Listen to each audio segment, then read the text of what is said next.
ನಾವು ಸರ್ಕಾರಿ ಶಾಲೆ ಕೊಡ್ತೇವಲ್ಲ, ತಮ್ಮ ಆದೇಶ ಪಾಲಿಸ್ತೇವೆ. ಜಿಲ್ಲಾಧಿಕಾರಿಗಳಿಗೆ ನಾವು ಕೊಟ್ಟು ಅವರಿಂದ ಕೊಡಿಸೋದಕ್ಕಿಂತ ನಾವು ಹೋಗಿ ಸರ್ಕಾರಿ ಶಾಲೆ ಕೊಡ್ತೇವಲ್ಲ. ಅಲ್ಲ, ಈಗ ಈ ತಾವಿವತ್ತು ಎಲ್ಲಿ ಯಾಕಂತ ಹೇಳಿದ್ರೆ ಎಲ್ಲಾ ಬುಕ್ ಸ್ಟಾಲ್ಸ್ 151 ಬುಕ್ ಸ್ಟಾಲ್ಸ್ ಇದೆ. ಅಲ್ಲಿ ತಾವು ಹೋಗಿ ಸರ್ಕಾರಿ ಕಾಲೇಜುಗಳಿಗೆ, ಯಾಕೆ ಉದಾಹರಣೆಗೆ ನನ್ನ ಒಂದು ಡಿಗ್ರಿ ಕಾಲೇಜ್ ಇದೆ, ಅಲ್ಲಿ ನಾವು ಲೈಬ್ರರಿಗೆ ನಾವು ಸೀಮಿತವಾದ ಪುಸ್ತಕವನ್ನು ಕೊಡ್ತೇವೆ, ಕುತ್ಕೊಳ್ಳಿ. ಅಲ್ಲೇ ಗ್ರಾಮೀಣ ವಿದ್ಯಾರ್ಥಿಗಳಿಗೆ IAS ಕಲಿಬೇಕು, KS ಕಲಿಬೇಕು, ಇದರ ಬಗ್ಗೆ ಮಾಹಿತಿ ಬೇಕಂತ ಹೇಳಿದ್ರೆ ಆ ಪುಸ್ತಕಗಳು ಅಲ್ಲಿ ಇರುವುದಿಲ್ಲ. ಅಲ್ಲಿ ಸಿಕ್ಕದಂತ ಪುಸ್ತಕ ಇಲ್ಲಿ ನಿಮ್ಗೆ ತೆಗೆದು ಅವಕಾಶ ಇದೆ. ಅದನ್ನ ಯಾಕೆಂದ್ರೆ ಇಲ್ಲಿ ಬಂದು ನೀವು ಇಲ್ಲಿ ಖರೀದಿಸಿ ಇಲ್ಲಿ ಹೊತ್ತುಕೊಂಡು ಹೋಗಿ ಅಲ್ಲಿ ಕೊಡ್ಲಿಕ್ಕೆ ಆಗೋದಿಲ್ಲ. ಯಾವ ಪುಸ್ತಕ ನೀವು ಇಡೀ ವಿಸಿಟ್ ಮಾಡಿದಾಗ ನಿಮ್ಗೆ ಯಾವ್ದಾವ್ದು ಪುಸ್ತಕ ಯಾವುದು ಕೂಡ ಇಷ್ಟವಾದಲ್ಲಿ ಅದು ಈ ಕಾಲೇಜಿಗೆ ಈ ವಿದ್ಯಾರ್ಥಿಗಳಿಗೆ ಮುಟ್ಟಿಸಬೇಕಂತ ಹೇಳಿದ್ರೆ ಅದನ್ನು ತಾವಿವತ್ತಿಲ್ಲಿ ನೋಟ್ ಮಾಡಿದ್ರೆ. ಹಿಂದಿನ ಸಾರಿನೂ ಕೂಡ ಹೀಗೆ ಮಾಡಿತ್ತು. ನಾವು ಪುಸ್ತಕಗಳನ್ನು ಗುರುತಿಸಿದ್ವಿ, ಅವರಿಗೆ ಹೇಳಿದ್ವಿ ಸ್ಟಾಲ್ನವರಿಗೆ, ನನ್ನ ಇಂತಿಂತ ಶಾಲೆಗಳಿಗೆ ಕಳ್ಸಿಕೊಡಿ ಇಷ್ಟ ಅಮೌಂಟಿಂದು ಅಂತ. ಹೌದು, ಅದರದ್ದು ಬಿಲ್ ಅನ್ನ DC ಕಳಿಸ್ತಾರೆ. ಅದೇ ಸಿಸ್ಟಮ್. ಅದೇ ಅಧ್ಯಕ್ಷ, ಈಗ ನೇರವಾಗಿ ಪುಸ್ತಕಗಳು ಇದಕ್ಕೆ ಹೋಗ್ಲಿ. ನಮ್ಮ ಶಾಸಕರ ಸನ್ಮಾನ್ಯ ಅಧ್ಯಕ್ಷರೇ, ಇದು ಒಳ್ಳೆ ಯೋಜನೆ. ಶಾಲಾ ಮಕ್ಕಳಿಗೆ ಲೈಬ್ರರಿಗೆ ಪುಸ್ತಕಗಳು ಸರ್ಕಾರದ ವತಿಯಿಂದ ಹೋಗೋದು ಕಡಿಮೆ, ಮತ್ತೆ ಯಾರೋ ದಾನಿಗಳು ಕೊಡೋದು, ಬೇರೆ NGOs ಕೊಡೋದು ನಾವು ನೋಡಿದ್ದೀವಿ. ನಾವ್ಯಾರು ಕೊಟ್ಟಿದ್ದಿಲ್ಲ. ಒಳ್ಳೆ ಯೋಜನೆ. ಆದರೆ ಸರ್ಕಾರ ಯಾಕೆ ಕಂಜೂಸ್ತನ ಮಾಡ್ತಾ ಇದೆ? ನಮ್ಗೆ ಕೊಟ್ಟಿರೋ 2 ಕೋಟಿ ಅಭಿವೃದ್ಧಿಗೆ ಕೊಟ್ಟಿರೋದು. ಅದನ್ನ ಇವಾಗ ಬಡ್ಜೆಟ್ ಅನೌನ್ಸ್ ಮಾಡುವಾಗ ನಮ್ಗೆ ಅಭಿಮಾನ ಇದೆ, ಕನ್ನಡದ ಬಗ್ಗೆ ಅಭಿಮಾನ ಇದೆ, ಪುಸ್ತಕದ ಬಗ್ಗೆ ಅಭಿಮಾನ ಇದೆ. ಅಭಿಮಾನ ಇದ್ದರೆ ಈ ಸರ್ಕಾರಕ್ಕೆ, ಮತ್ತೆ ಸರ್ಕಾರ ಏನು ಪಾಪರ್ ಆಗಿಲ್ಲ ಅಂದ್ರೆ ಎಕ್ಸ್ಟ್ರಾ ಕೊಡ್ಲಿ, ಒಳ್ಳೇದಲ್ವಾ? ಅವಾಗ ಸರ್ಕಾರ ಕಾಳಜಿ ಇದೆ ಅಂತ ಅರ್ಥ ಆಗ್ತೈತೆ.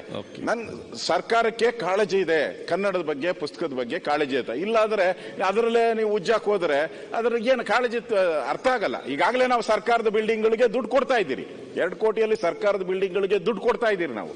ಅದರಲ್ಲೇ ನೀವು ಡಿಸ್ಕೌಂಟ್ ಹೊಡಿತೀರಲ್ಲ. ಈಗ ಬೇಡ, ಸರ್ಕಾರ ಕಾಳಜಿ ಇದೆ ಅಂತ ಅರ್ಥ ಆಗ್ಲಿ, ಜನಕ್ಕೂ ಅರ್ಥ ಆಗ್ಲಿ, ಸರ್ಕಾರಕ್ಕೂ ಮುಖ್ಯಮಂತ್ರಿಗೂ ಒಳ್ಳೆ ಹೆಸರು ಬರ್ಲಿ ಅಂತ ಕೊಡ್ತಾ ಇದ್ದೀನಿ. ಬೇಡ ಅಂದ್ರೆ ಬೇಡ, ನಮ್ಮ ಅದರಲ್ಲಿ ಡಿಸ್ಕೌಂಟ್ ಮಾಡಬೇಡಿ, ನಮ್ಮ ಬಡ್ಜೆಟ್ ಅನೌನ್ಸ್ ಮಾಡೋದ್ರಲ್ಲಿ ಕೊಡಿ ಅನ್ನೋದು ನಮ್ಮ ಅಭಿಪ್ರಾಯ. ಅರಿವು ಕೇಂದ್ರ ನಡೆಸ್ತೀವಿ, ಗ್ರಾಮೀಣ ಮಟ್ಟದಲ್ಲಿ ಲೈಬ್ರರಿ ನಡೆಸ್ತೀವಿ, ಚರ್ಚೆ ಬೇಡ. ಮನವಿ ಎಲ್ಲ ಶಾಸಕರಲ್ಲೂ ವೈಯಕ್ತಿಕವಾಗೂ ಕೂಡ ನಮ್ಮ ಜವಾಬ್ದಾರಿ ಕೂಡ ಇರ್ತದೆ. ವೈಯಕ್ತಿಕವಾಗೂ ಕೊಟ್ಟು ಅರಿವು ಕೇಂದ್ರಗಳಿಗೆ ಕೊಟ್ರೆ ಆಗುತ್ತೆ ಅಂತ. ಈಗ ಪ್ರತಿಪಕ್ಷ ನಾಯಕರೇ, ಸರ್ಕಾರದಿಂದ ಏನ್ ಕೊಡಬೇಕು, ಒಂದು ಸಮಾಜದ ಜವಾಬ್ದಾರಿ ಇರ್ತದೆ. ನೀವು ಸಲಹೆ ಕೊಟ್ಟಿದ್ದೀರಿ, ನಮ್ಮ ಅರಿವು ಕೇಂದ್ರಗಳಿಗೆ ಲಾಭ ಆಗುತ್ತೆ ಅಂತ ನೀವು ಸಲಹೆ ಕೊಟ್ಟಿದ್ದೀರಿ, ಸರ್ಕಾರ ಹೇಳ್ತದೆ. ಅದು ನಾನು ಕೇಳುವಂತದ್ದು, ಶಾಸಕರಿಂದ ಪುಸ್ತಕದ ಕೊಡ್ಲಿಕ್ಕೆ ಏನಿಷ್ಟು ಬೇಸರ? ಬರೀ ಸರ್ಕಾರ ಮಾತ್ರ ಕಾಳಜಿ ವಹಿಸಬೇಕಾ? ನೀವು ಶಾಸಕರಿಗೆ ಕಾಳಜಿ ವಹಿಸಿ ಹಾಕಿ ಕೊಡ್ಲಿಕ್ಕೆ ಆಗುದಿಲ್ಲ. ನೀವು ಕೊಡ್ಬೋದು. ನೀವು ಬರೀ ಒಂದು ಕಾಂಕ್ರೀಟ್ ಲೈಟ್ ಪೈಪ್ ಹಾಕುವ ಬದಲು 2 ಲಕ್ಷ ರೂಪಾಯಿ ನಿಮ್ಮ ಶಾಸಕರಿಂದ ಕೊಟ್ರೆ ನಿಮ್ಗೆ ಏನ್ ಲಾಸ್ ಆಗ್ತದೆ? ಬೇಜಾರಿಲ್ಲ.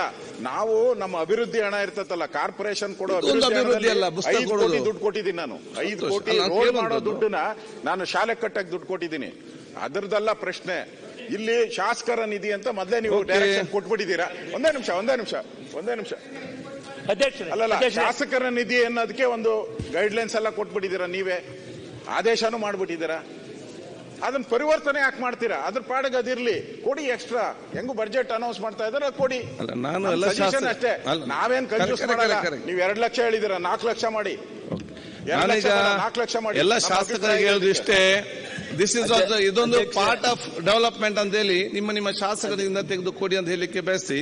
ಈಗ ಸಂತಾಪ ಸೂಚನೆ ನೀವು ತಮ್ಮ ವಿನಂತಿ ಮಾಡಿದ್ದೀರಿ, ಸಂತಾಪ ಸೂಚನೆ ತೆಗೆದುಕೊಳ್ಬೇಕಾದ್ರೆ ಸಂತಾಪ ಸೂಚನೆ